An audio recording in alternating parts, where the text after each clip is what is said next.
Bonjour à toutes, bonjour à tous, bienvenue dans cette chronique cinéma. Cette semaine, 3 films ont retenu mon attention.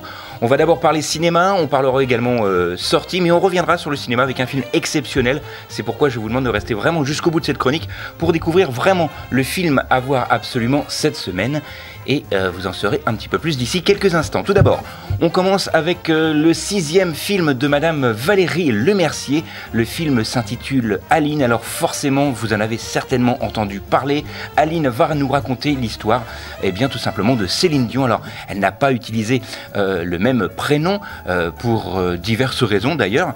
Alors, Aline est incarnée ici donc par Valérie Lemercier. Ce film se passe bien sûr au Québec à la fin des années 60 où un couple accueille leur 14e enfant et cette jeune demoiselle est dotée d'une voix exceptionnelle et le producteur Guy Claude, hein, vous aurez compris la petite relation ici, a une seule idée en tête, faire d'Aline la plus grande chanteuse au monde, et c'est vraiment un formidable film que je vous conseille. Pourquoi? Alors déjà, je vais me poser les bases tout de suite, je suis pas spécialement fan de Céline Dion, et pour sa 6e réalisation, ici, Valérie Lemercier pousse le bouchon très très loin, car elle réalise un film fort, poignant, bien réalisé, fort bien réalisé, même avec des trucages exceptionnels par rapport à la taille de Céline Dion. Et on va découvrir Céline Dion durant toute sa jeunesse jusqu'à aujourd'hui.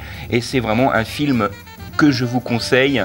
Le film donc sort cette semaine, et ce n'est pas les chansons de Céline Dion que vous entendrez, enfin c'est les chansons de Céline Dion bien sûr, mais ce n'est pas la voix de Céline Dion que vous entendrez dans le film, mais plutôt la voix de Victoria Sio, qui a été révélée dans la comédie musicale Le Roi Soleil, qui interprète toutes les chansons de Céline Dion de façon magistrale. Vous en sortirez, j'en suis sûr, bouleversé. Le film sort cette semaine et il s'intitule Aline. Deuxième sélection pour moi cette semaine, un deuxième film beaucoup plus léger avec ce que l'on appelle la bande à Fifi. C'est le tout nouveau film de monsieur Philippe Lachaud, avec notamment bien sûr Philippe Lachaud, sa compagne dans la ville qui s'appelle Élodie Fortan, et l'excellent Tarek Boudali, qui forme ici une équipe exceptionnelle. Alors dans ce film, on va découvrir Cédric qui décroche enfin son premier rôle, puisque c'est un comédien en galère.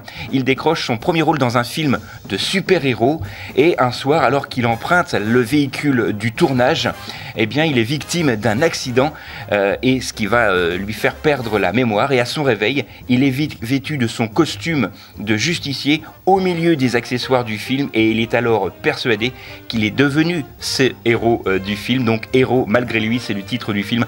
Alors c'est vraiment dans la lignée des films de Philippe Lachaud, comme l'excellent film notamment Babysitting, etc. C'est plein de quiproquos, alors c'est gros comme gag, on les voit arriver à 15 km, mais franchement au cinéma ça fait toujours mouche. Le film s'intitule Super Héros malgré lui, et il sort évidemment cette semaine.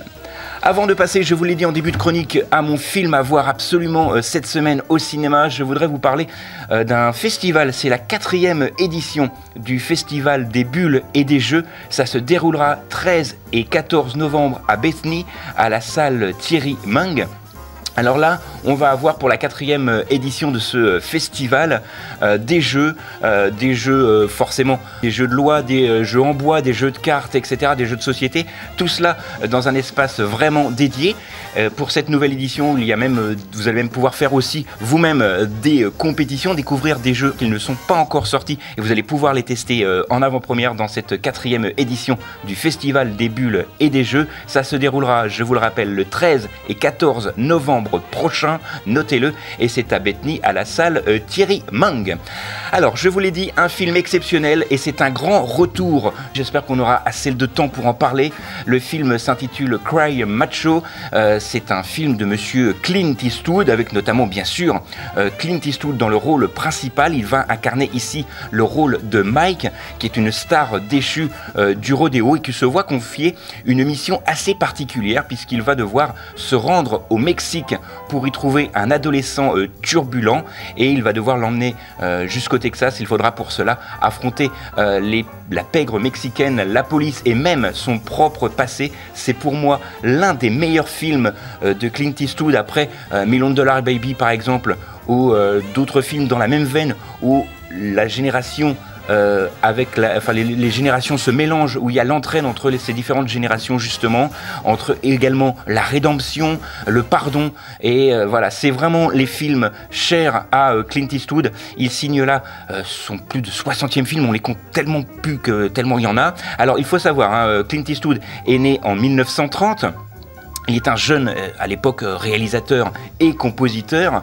Et après l'armée, il travaille chez Universal, où il interprète des petits rôles pour le cinéma. Et en 1955, c'est Sergio Leone lui-même qui va le remarquer et qui va lui donner la vedette pour la trilogie du dollar. Alors, vous le savez, la trilogie du dollar, c'est pour quelques dollars de plus, le bon, la brute et le truand, etc., etc. C'est là qu'il a été révélé et il réalise lui-même son premier film en 1971. Et forcément, il y a d'excellents films comme Sur la route de Madison, L'inspecteur Harry ou encore L'évadé d'Alcatraz. Bref, beaucoup de récompenses, 4 Oscars, 5 Golden Globes, 3 Césars et une Palme d'Or. Et forcément, voilà, c'est pour moi, voilà, le film à voir absolument cette semaine, Cry Macho. Si vous avez la possibilité de le voir en version originale au cinéma, au Opérins, Place d'Erlon, foncez-y. Et puis sinon, si vous n'aimez pas forcément la VO, vous pouvez également le voir en version française au cinéma le plus proche de chez vous. Donc notamment pour vous qui nous écoutez sur les ondes de RCF Reims-Ardennes, ce sera au cinéma Beaumont Parc Millésime, ou alors pour ceux qui nous écoutent sur Chalon, puisqu'il y a une rediffusion une diffusion sur YouTube et également sur les réseaux sociaux au cinéma Le Palace à Épernay ou encore les cinémas CGR à Chalon en Champagne. Voilà, c'est tout pour cette semaine. Nous, on se retrouve donc la semaine prochaine, même endroit, même heure. Je vous rappelle quand même les films qui ont été développés dans cette chronique. Le tout dernier et 6e film de Valérie Lemercier, Aline. Le film avec de la bande à Fifi, Philippe Larchaud, super héros malgré lui. On a terminé avec Cry Macho, le dernier film de monsieur Clint Eastwood, qui atteint quand même ses 92 ans, c'est à noter. Et enfin, on a parlé du Festival des Bulles et des Jeux qui se déroulera à Bétheny les 13 et 14 novembre prochains. Voilà, c'est tout pour cette semaine. Nous, on se retrouve la semaine prochaine. Et n'oubliez pas, le cinéma n'a pas dit son dernier mot.